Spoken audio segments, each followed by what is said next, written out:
Matthew 23 verses 37 to 39 records Jesus' lament over Jerusalem and his deep desire for its people to come to him.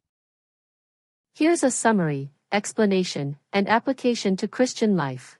In these verses, Jesus expresses profound sorrow for Jerusalem, personifying the city as a hen longing to gather her chicks under her wings for protection. He laments that despite his repeated efforts and desire to gather them, the people were unwilling. He then declares that their house will be left desolate, and they will not see him again until they say, "Blessed is he who comes in the name of the Lord." A quote from Psalm 118 verse 26, signifying a future recognition and welcome of the Messiah. Explanation of its meaning. He yearned to provide them with safety, comfort, and salvation, just as a mother hen shields her young from danger. The people's unwillingness and rejection. The core issue highlighted is the people's unwillingness.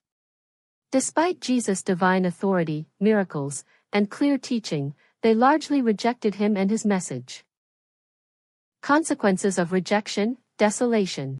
The declaration that their house is left to you desolate refers to the spiritual and eventual physical desolation of Jerusalem and the temple. This was a direct consequence of their rejection of God's Messiah. It signifies a loss of God's presence and protection. Future hope and recognition.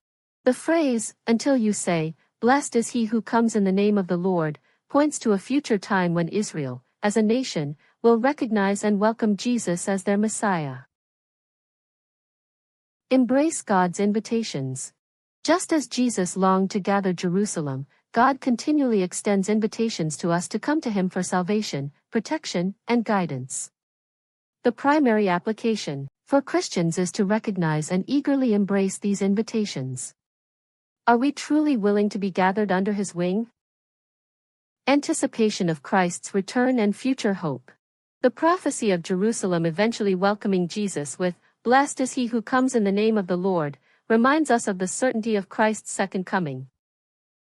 For Christians, this instills hope and encourages us to live in readiness, looking forward to the day when all will acknowledge him as Lord.